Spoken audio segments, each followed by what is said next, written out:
Hey everyone, मैं पूर्वा तिवारी आप सभी का स्वागत करती हूँ आपके अपने चैनल पे। उम्मीद करती हूँ आप सब बिल्कुल अच्छे होंगे, एकदम अच्छी तरह से अपनी प्रिपरेशन कर रहे होंगे। आज की इस वीडियो में LIC एडीओ मेंस का जो अभी एग्जाम हुआ था उसमें जो इंश्योरेंस से रिलेटेड क्वेश्चन पूछे गए थे उसको डिस्कस करने वाले हैं। साथ ही में मैंने काफी सारे क्वेश्चंस के आंसर भी प्रोवाइड किए, तो अगर आप आंसर चेक करना चाहते हो तो आप आंसर चेक भी कर सकते हो। वीडियो में आगे बढ़ने से पहले अगर वीडियो हेल्पफुल लगे, पसंद आए तो वीडियो को लाइक कर लेना, चैनल को सब्सक्राइब कर लेना। डिस्क्रिप्शन में एक टेलीग्राम चैनल की लिंक है, उसको जाके ज्वाइन कर लेना। देखो, अगर हम थोड़े से इंश्योरेंस के लेवल की बात करें, जो इंश्योरेंस सेक्शन आया था तो उसका लेवल जो है वो इजी टू मॉडरेट लेवल आया था। बहुत ज्यादा डीप में कहीं से भी इंश्योरेंस के क्वेश्चन नहीं पूछे गए थे। मैंने जब भी इंश्योरेंस के टॉपिक्स के बारे में या फिर उससे रिलेटेड बात की थी तब मैंने हमेशा कहा था कि ज्यादा डीप में जो है वो क्वेश्चंस नहीं पूछे जाएंगे। तो सेम वही देखने के लिए मिला। अगर आपने काफी जो भी नोट्स थे वो अच्छे से पढ़े हों और काफी सारे जो भी MCQs वगैरह प्रोवाइड किए थे, लेक्चर्स लिए, तो काफी सारे क्वेश्चन जो है वो इंश्योरेंस में आप आराम से अटेम्प्ट करके आ गए होंगे। अब चलो हम क्वेश्चंस देख लेते हैं। फर्स्ट क्वेश्चन में LIC का एस्टेब्लिशमेंट ईयर या फिर नेशनलाइज ईयर पूछा गया था। अगर एस्टेब्लिशमेंट ईयर पूछा था तो 1 सितंबर 1956 होगा, और अगर नेशनलाइजेशन ईयर पूछा था तो वो 19 जनवरी 1956 हो जाएगा। देन फिर TPA का फुल फॉर्म वो है थर्ड पार्टी एडमिनिस्ट्रेटर। FPR का फुल फॉर्म हो जाएगा फर्स्ट प्रीमियम रिसिप्ट। देन इसके बाद में HLV का फुल फॉर्म पूछा गया था, जो कि ह्यूमन लाइफ वैल्यू होता है। HLV का डेफिनेशन किसके द्वारा दिया गया है, तो ये दिया गया एस ह्यूबनर के द्वारा। देन इसके बाद HLV से रिलेटेड एक और क्वेश्चन आया था जिसमें इंश्योरेंस रिक्वायरमेंट से रिलेटेड कुछ पूछा गया था, जिसका आंसर जो है वो HLV आएगा। मतलब यहाँ पे टोटल 3 क्वेश्चन जो है वो HLV से पूछे गए थे। देन इसके बाद में insurance company can not reject claim if policy completed. Insurance company policy के कितने साल कंप्लीट होने के बाद पॉलिसी को रिजेक्ट नहीं कर सकती है, तो वो हो जाएगा 3 साल।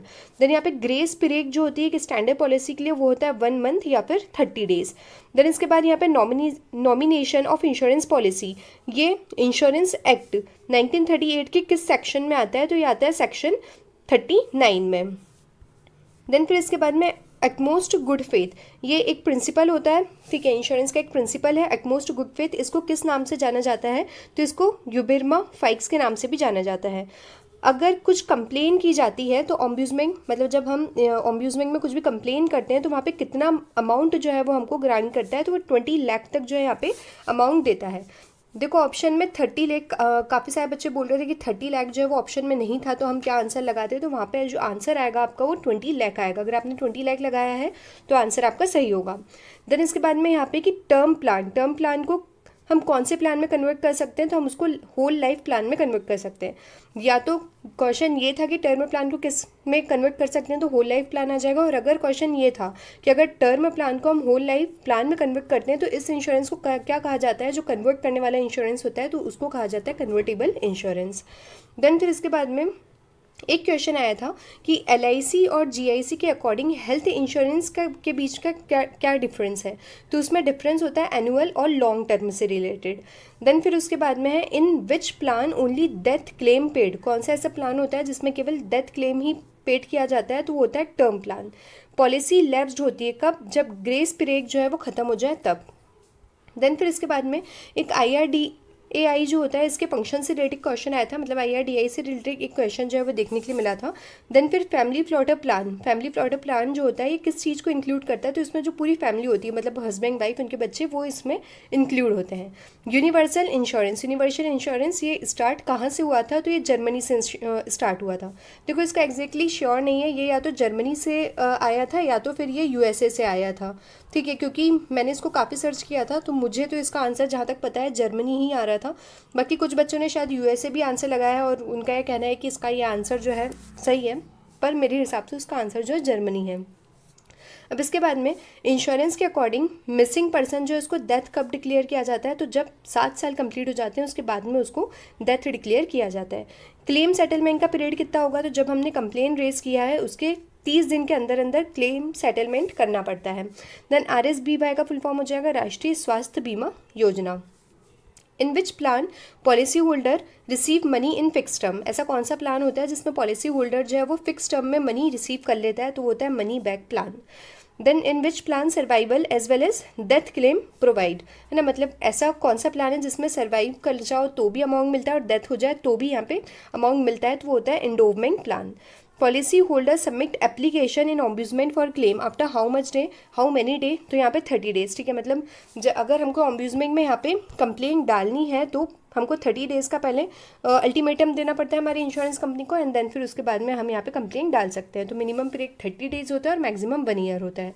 देन इसके बाद में असेट वैल्यू, इसको डिसाइड किया जाता है बुक वैल्यू के through. Which person need insurance policy most, किस पर्सन को सबसे ज़्यादा इंश्योरेंस पॉलिसी की ज़रूरत होती है, जो अर्निंग मेंबर होता है फैमिली का, उसको सबसे ज़्यादा ज़रूरत होती है इंश्योरेंस की।